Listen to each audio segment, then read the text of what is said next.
Om Sairam. Chapter 14 from Sri Sai Satcharitra. Chapter 14. Ratanji Wadia of Nanded and Saint Mola Sahib Dakshina. In this chapter, we describe how Baba word and grace cure many incurable diseases. Now, we shall describe how Baba blessed Mr. Ratanji Wadia and gave him an issue. The life of this saint is naturally sweet. His various doings, eatings, walking, and his natural sayings are also sweet. His life is bliss incarnate. Sai gave bliss to his devotees as a means of remembrance. He gave them various stories of duty and action, which ultimately led them to true religion. His object may be that people should live happily in this world, but they should be ever cautious and achieve the object of their life. Self-realization. We get human body as a result of merits in past birth, and it's worthwhile that with its aid we should attain devotee and liberation in this life. So we should never be lazy but always be on the alert to gain our goal of life. If you hear the Leelas of Sai daily, you will always see him day and night. You will remember him in your mind. When you assimilate Sai in this way, your mind will lose its fickleness, and if you go on this manner, it will finally be merged in a pure consciousness. Ratanji of Nanded. Now let us come to the main story of this chapter. In Nanded, in the Nizam state, there lived a Paris mill contractor trader by name Ratanji Shapuriji Wadia.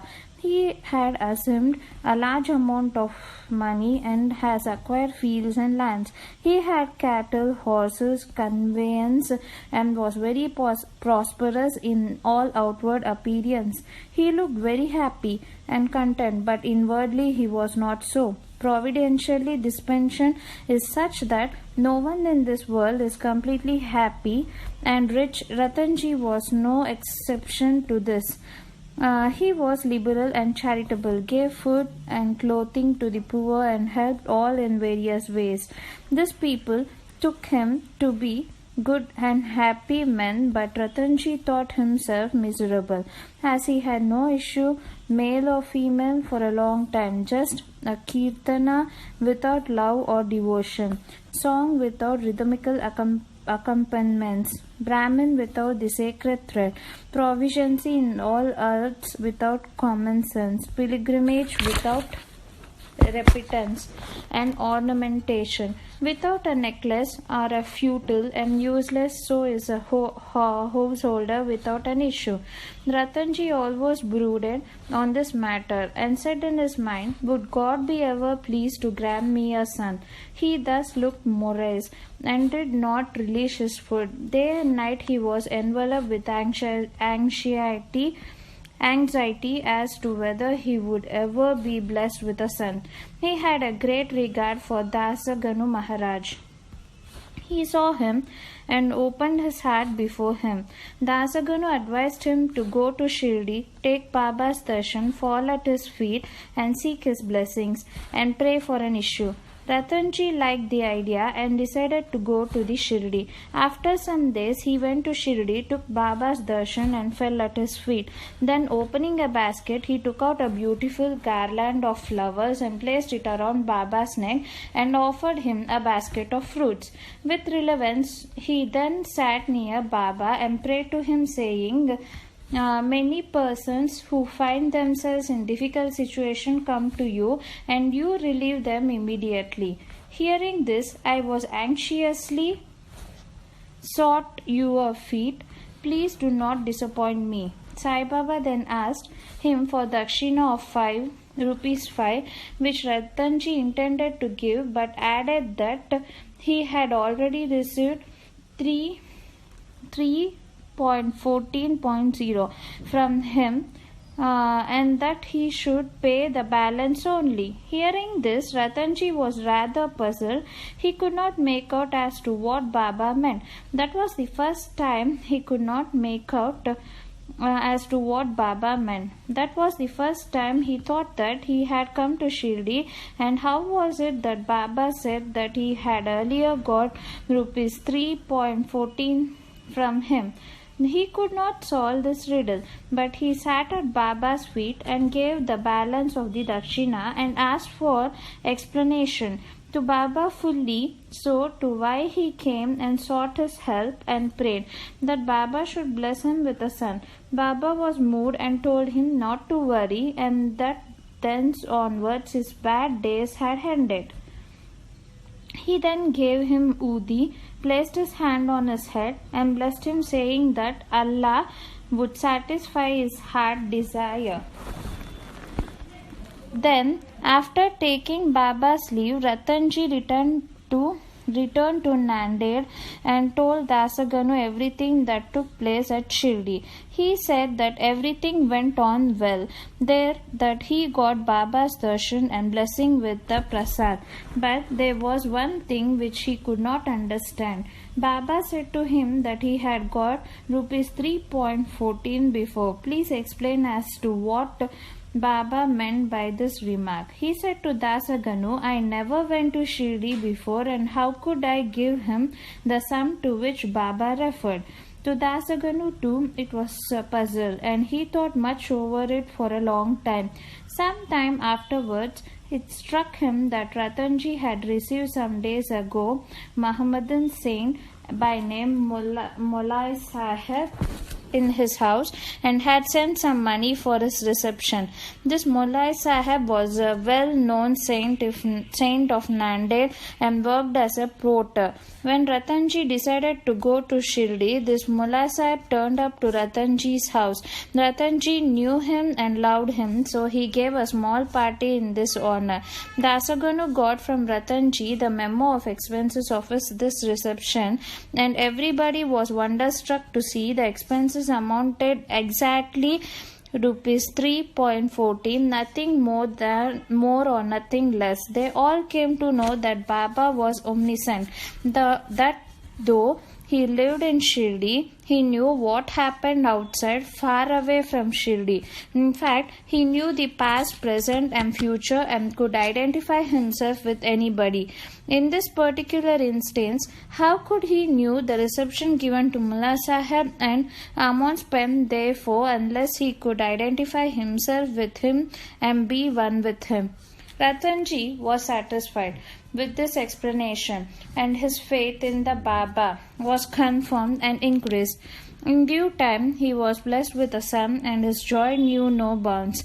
It is said that he had in all dozen issues, out of which only 4 survived. In a footnote, towards the end of this chapter, it is stated that Baba told Rao Bahadur Hari Vinayak Seth after the death of his first wife to remarry and that he would get a son. R.B. Seth married second time. The first 2 issues by this wife were daughters, and he therefore felt very disappointed, but the 3rd issue was a son. Baba's word did come true and he was satisfied. Dakshina. Now we shall close this chapter with a few points about Dakshina. It is a well-known fact that Baba always asked for Dakshina from people who went to see him. Somebody may ask a question. If Baba was a fakir and perfectly non-attached, why should he ask for Dakshina? M. Care for money. We shall consider this question broadly now.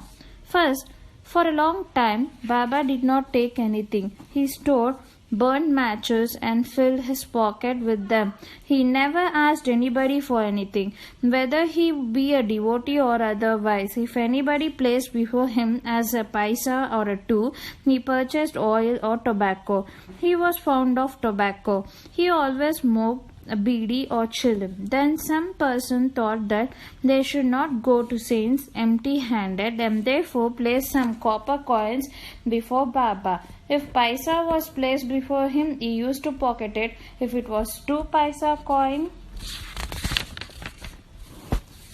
it was returned immediately. Then after Baba's fame had spread far and wide, people began to flock in numbers, and Baba began to ask Dakshina from them. It is said in Shruti that puja of the gods is not complete unless a gold coin was offered. If a coin was necessary in the puja, of the gods, why should it be not so in the puja of the saints also? Ultimately, the Shastras laid it down that when one goes to God, king, saint, or guru, he should not go empty handed. He should offer something, preferably money. In this connection, we may notice the precepts recommended by the Upanishads. The Brihadaranyaka Upanishad say that the Lord Prajapati advised the gods, men, and demons by one letter Da. The gods understood by this letter that they should practice dharma, self-control, and the men understood that they should practice dana, charity. The demons understood that they should practice daya, compassion to men. Charity or giving was recommended. The teacher in the Tatriya Upanishad exhorts his pupils to practice charity and other virtues regarding charity. He says, give with the faith or even without it, with magnanimity, liberally give with the modesty, awe and sympathy. In order to teach the devotees the lessons of charity and to remove their attachment to money, and thus to purify their minds, Baba extracted dakshina from them, but there was a peculiarity, as Baba said, that he had to give back 100 times more what he received. There are many instances in which this has happened. To quote an instance, Mr. Ganapati Rao Bodhas, the famous actor, say in this Marathi autobiography that on Baba pressing him often for dakshina, he emptied his money bag before him. The result of this was, Mr. Bodhas says that in later life he never lacked money as it comes to him abundantly.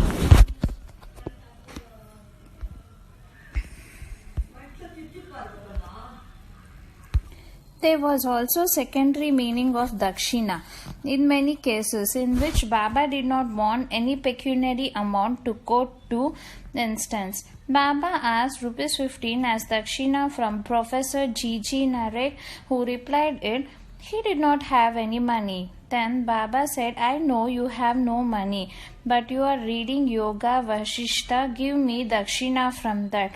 Giving dakshina in case meant deriving lessons from the book and lodging them in the heart where Baba resides. In the second case, Baba asked certain lady to give ₹6 as dakshina. The lady felt pain as she had nothing to give. Then her husband explained to her that Baba wanted 6 inner enemies to be surrendered to him. Baba agreed with this explanation. It is to be noted that though Baba collected lot of money by dakshina, he would distribute the whole amount the same day and the next morning. He would become a poor fakir as usual. When Baba took his Mahasamadhi, even after receiving thousands and thousands of rupees as a dakshina, for about 10 years, he had only few rupees in his possession. In short, Baba's main object is taking dakshina from his devotees was to teach them the lesson of reunification and purification. Postscript. Mr. B.V. Dev of Thana, retired Malmatadar and great devotee of Baba, has written an article on this subject. Sri Sai Leela Magazine, Volume 2, page number 626, in which he says as follows: Baba did not ask dakshina of all. If some gave dakshina unasked, he sometimes accepted it and at other times he refused it. He asked it of certain devotees only. He never demanded it from those devotees who thought in their mind that Baba should ask for it and they should pay it. If anybody offered it against his wish, he never touched it, and if he kept it there, he asked him to take it away. He asked for a small or a big amount from devotees according to their wish, devotion, and convenience. He asked it even of a woman and a children. He never asked of all rich for it, nor for all the poor. Baba never got angry with those of whom he asked dakshina and who did not give it. If any dakshina was sent through some friend who forgot to hand over the same to Baba, he reminded him to it and made him pay it.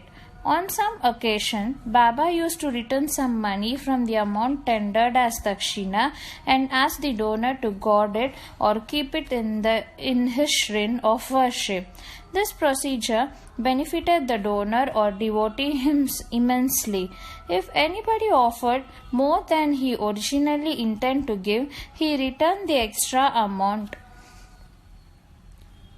Sometimes he asked of some more dakshina than what they originally intend to give, and if they had no money, asked them to beg or borrow from others of some. He demanded dakshina 3 or 4 times a day. Out of the amount collected as dakshina, Baba spent very little for his own sake, or for buying chilimi and fuel of his dhuni, and all the rest he distributed as a charity in varying proportions to various persons. All peripheral of the Shirdi Sanstana was brought by various rich devotees at the instance and suggestions of Radha Krishna Mai. Baba always used to get wild and scolded those who brought any costly or rich articles. He said to Mr. Nana Sahib Chandrokar that all his property consisted of one coupon, one stray piece of cloth, one kafani, and one tumoral, and that all. All the people troubled him with the bringing all the unnecessary costly articles. Women and wealth are the two main obstacles in the way of our Paramatma.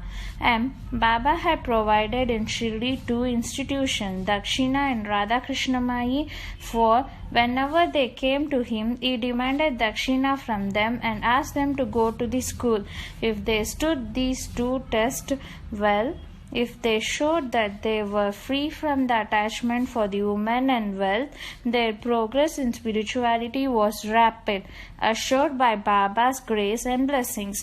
Mr. Dev has already also quoted passages from Gita and Upanishad and shown that the charity given in the holy places or to holy personage conduces to the donor's welfare.